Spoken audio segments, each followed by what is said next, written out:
What's up everyone, welcome to today's video, welcome to the GamerDad channel. Thank you very much for tuning in. In my last video I talked about The Division and its move to Steam as some sort of an indicator that Ubisoft is trying to spread its prowesses now because for the most part, one platform where its games are available has been lost, which is Stadia. So the Steam release to me was not necessarily a shock, but it was kind of a shock because they had taken the stance that they were going to use Uplay and some other platforms which seem to be much more fair in their revenue sharing, and they were going to leave Steam out of it. But now that Stadia is gone, it made sense that Steam was the next one to come into play. I also was talking about a few things regarding the gap between their development and announcement of video games, whereas the one video game that they haven't necessarily made many announcements for, rather they've just pretty much had few months between announcement and release, was The Division 2. You see, the Division 1 game, yes, they made announcements years prior before they released the game. I think the first time people said they heard about it was somewhere around maybe 2014, 15 or so, and then the game dropped in 2016. In the case of the Division 2, though, we didn't hear much until somewhere around 2018, and then we got the game in 2019. A very short turnover compared to, say, Avatar. Avatar was first announced in 2017, and then we finally got the first possible release date for 2022, which has then gotten delayed. And as of my making of this video, Avatar still does not have a release date. But at the same time, when you think about that distance, the time between, it seems like it's taking Ubisoft probably somewhere around 6 years to make these new projects from ground up. I also precisely, in a sense, want to import that same amount of data for the Star Wars game and say maybe we'll be getting a 5-year from now cycle in regard to when that game is going to release. So thinking about that, it has to maybe help you see that, okay, even if Avatar were to drop, say, fall of 2023, you still have another 4 years before Star Wars, their major project, is released. In the meantime, what is Ubisoft Massive going to be doing, or what major video game are they going to be able to leverage, and are they going to be able to monetize?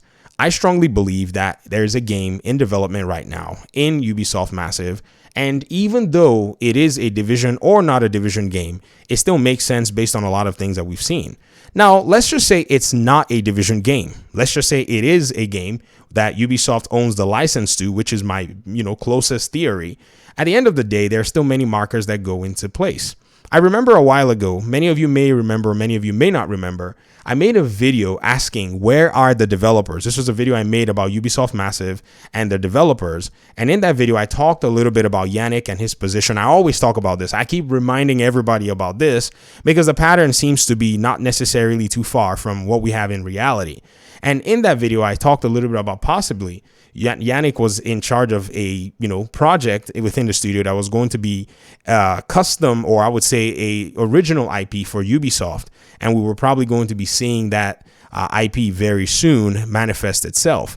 In that video, I made mention of possibility of maybe they're even working on a Terminator game, because at this point, them pursuing Avatar and Star Wars just seemed that they were probably pursuing another game, since it seemed like they were moving away slightly from the Tom Clancy, set of games. And in that video, Yannick responded and he said a Terminator game would be a really cool idea.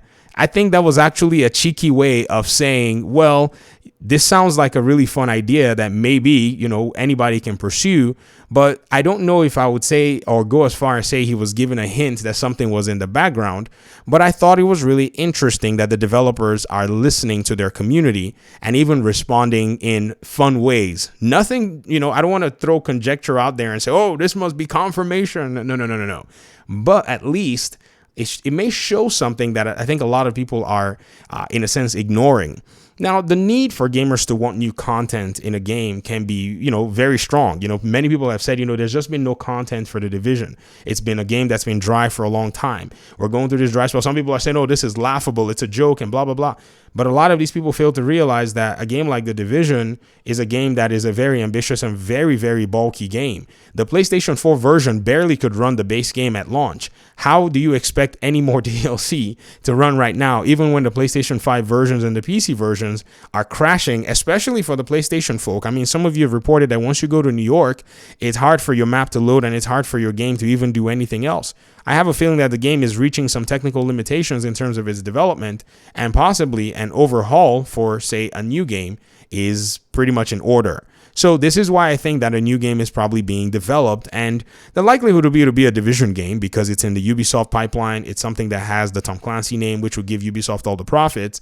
But at the end of the day, even if it wasn't a Division game, we still have to leave that possibility open that there is a game that will have to be in development to leave that stopgap between the release of Avatar and Star Wars, because many have not considered this gap. This is a really, really big gap for a studio the prowess of Massive. And if there is not a game between these two big titles that belong to other, studios, then it's a shame. And it's actually a very, very huge indicator of maybe needing some good planning and some good execution along the way.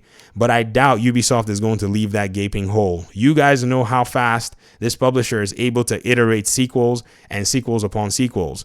In fact, right now, I can almost assure you that very soon you're going to be hearing news about the next Far Cry game. They've already said that they're going to lay their hands very heavy on their IPs. Very soon you might be hearing about the next Tom Clancy game, even though we heard that the Splinter Cell game was actually canceled. They probably are looking for a game that they can monetize. So a Splinter Cell game might not necessarily have been in that same domain, but don't ever forget that they already have found a way to monetize or live serviceify Ghost Recon. So within the Tom Clancy space, they already have 2 established titles that seem to have a very strong fan base that want more content. So when you weigh all of this together, I find it difficult to argue otherwise. I mean, you could have an argument otherwise, something that actually says that everything that, we're looking at might not necessarily be conducive to make the arguments for this scenario. But I think you really have to pay attention to the fact that Ubisoft is going to basically leave money on the table if they're not making anything that actually follows this particular line. And within Massive is more than likely going to be a very, very poor idea if they're not able to leverage the time and the space and the fact that they own the IP within this time. And if they don't even make anything, you can still see that there's still possibility for the Tom Clancy universe to continue to get served with video games. I'd love to hear your thoughts in the comment section on this discussion. Thank you very much for watching the video.